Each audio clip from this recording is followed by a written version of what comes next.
except when it says that, oh, he has a beautiful chemistry with this actress, or yeah. So I don't know how physics is helping me or maths is helping me. I mean, I wish that there was more emphasis on vocational training, and I probably studied the art of acting right from beginning, and invested much more into something that I was proficient at, instead of just wasting my time doing something which I think, I may be wrong, which is not relevant to me today. I mean, everybody has like different interests, right? So for teachers, it's very important to kind of lead the students on a path which is meant specifically for them, and not just teach everyone just everything. So education, when we begin in our early lives, in our early childhood, education first and foremost, why do we go to school? I mean, there's something that all of that we are learning in school is something that we can learn at home as well. We can buy books, our parents can teach, or we can hire tutors and they can teach us. Why do we go to school? We go to school because um, school gives you, provides you an environment which is academic. So you go into an academic atmosphere and an ambience where everybody has come with the same purpose of learning, acquiring knowledge. So then it is the discipline, it is the mindset that we are setting for ourselves. And then everybody just sit and concentrate and learn. But there's also has to be a process of unlearning. I think what we don't pay emphasis on is we just learn. We don't unlearn. We have to also unlearn a lot of stuff in our lives. You know, we have to throw off these extra baggages, offload them, and just keep things that are relevant to us. And it could vary from individual to individual, from person to person. So, you know, as I said, I want to be an actor, or I wanted to be an actor. So for me, the path is going to be a lot different from somebody who wants to be an engineer, or somebody who wants to be a writer, or somebody who wants to be a doctor. Because his path is going to be a lot different from my path. Now the teachers, I think, is their responsibility to find out and discover these latent talents among students and tell them, this is what you're good at, this is what you should be doing. And not just cram up things and, sit for exams and take your exams, and either you do good or you are average, and you are happy that, at the end of the year, you're getting a report card. And I feel the teacher's responsibility is not merely at the sound of the bell to come into the classroom and start teaching. Okay, it's the first period, then the second, the third, fourth, then you have recess, then blah, blah, blah, blah, and then bye-bye. Teachers are not meant for that. Teachers are there who are making a future for you, who are creating a new world for you. Your job is not, I'm here, I'm a teacher, and I teach, and I take my salary, and I go home, and I have a lot of domestic problems, so I really don't care a damn about what the students are doing after school, and I don't even know them by their first name, but I'm teaching them. I'm just doing my job. You have to understand that you are in a very, very special place. You are so fortunate that God made you teachers. Of course, and I mean it. We can't talk to God, we can imagine. But in the absence of God, who do we have? We have teachers who tell us all the most beautiful things of life, all the most beautiful things that we learn. So it's a great responsibility, it's an onus on you to create a future for all the beautiful people who are just about to bloom and prosper. So your job is to look, as Arti was saying, to look for that soul. Now, as you said, it's an intangible thing. You cannot imagine, or you cannot define what soul is all about. But I think that soul is something that is beyond the physicality and the mentality and everything else. It's a very special spot. It's a very special place. When you say soul, I think I would interpret that as, when I say soul, I would think it is honesty.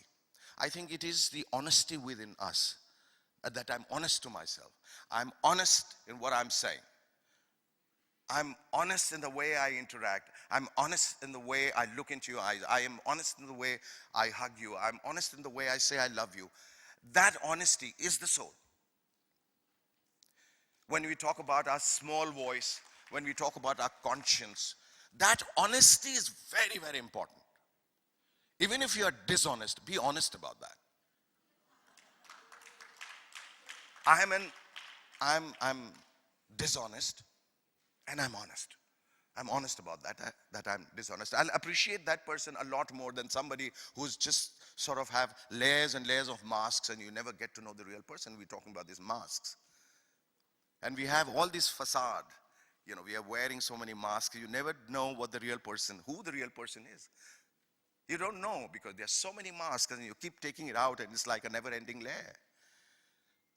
Unless you come out and say, this is me. Now that's honesty. And say, this is me. And this is the way I am. Take it or leave it. And everybody is not perfect. And everybody is not, at their peak or at the best or but they have to be honest and willing to learn. That willingness is very, very important. I'm willing to learn. That yearning for that knowledge, that thirst for that knowledge, I want to learn. And I guess that teachers have to inculcate that emotion, that feeling among students. You must always forever be a learner. You're never complete as a person. You're always learning. Till you die, you're still learning. You're learning about yourself. You're learning about your relationships. You're learning about the various equations that you have in the society. You learning about your contribution. You're learning about why you were born. This is a quest. And this is a never-ending journey. And it all leads to how much do you want to learn? How much do you want to question? How much do you want to know? And teachers are there to help us, wade through this confusion, if we have any. To tell us, look, this is right and this is wrong. And even beyond that, the rights and the wrongs. This is what you should be doing. I think this is what you should be doing. This is what you should be saying. And this is the way you should be thinking. So we are all here. I mean, this is a very vast subject, and I can go on, and all of us can go on and talk about this. It will remain a debate all our lives, and so many times it happens that you say, I don't quite agree with you. Fair enough. You don't agree with me, and that's what human minds are all about. We don't have to be always on the same page. I mean, I can be diametrically different and opposite to you, and still be the most beautiful person in your life, because we don't think alike, but I respect you for what you are and who you are. So that's very important, that everybody doesn't have to be in the same page to like each other. Even with, when you talk about marriage, what is marriage? Marriage is compatibility. Marriage is two different people who could be imperfect, perfect, etc., coming together in a space where each one of them have like a different set of ideas, different thoughts, a different persona, a different everything, and yet they are this union, this coming together. It is for life, and you are so happy. Why? Because I respect you for who you are, what you are. So that respect, that honesty in that relationship is so important. So coming back to education, again, I think, whether it is relationship, whether it is in acting, whether it is, constructing a building or being a surgeon or being a lawyer, I think that honesty is very important. Very, very important. And we all need to be very honest. Look, we are moved into a world which is now, I'm really sorry to say, but it's something that is giving all of us the jitters. We are not living in the same world where I was a kid, that we just heard about our beautiful relationships and our relatives, our friends, our neighbors, our teachers. Every day when you open the newspaper, there is some goddamn crap news about everyone, I mean, including teachers, And I just the horrible news. I mean, I don't even need to spell it out because they're so horrible. They're hideous. They're heinous crimes that are being committed. And all of them, we have become so, we are unfortunately living in a very consumeristic society where everybody wants to be better than the next person. I want to have like a bigger house, a bigger car, a bigger profession, a bigger salary, a bigger everything. I wish people had the question, say, I want to have a bigger knowledge than you. I want to be more educated. I want to think more than anybody else. I want to write better. I want to create better. We need to be very, very positive. We are now living in a very negative, vitiated world. And we need to express ourselves every day. As she said, have you said Happy New Year to each other? And even if we have, probably we never meant it. Then again, that honesty I'm talking about. Because, while you're shaking hands, you're not even looking into the eye. It's something which is just, just as a social function or a mandatory thing that you are supposed to say Happy New Year, so you're saying it. It has to come from here. Human being is nothing but just heart. Because mind plays games. And it can mislead you. Listen to your heart. Listen to your heart. Always. That's the soul that I'm talking about. Your heart is your soul. Your heart is your honesty.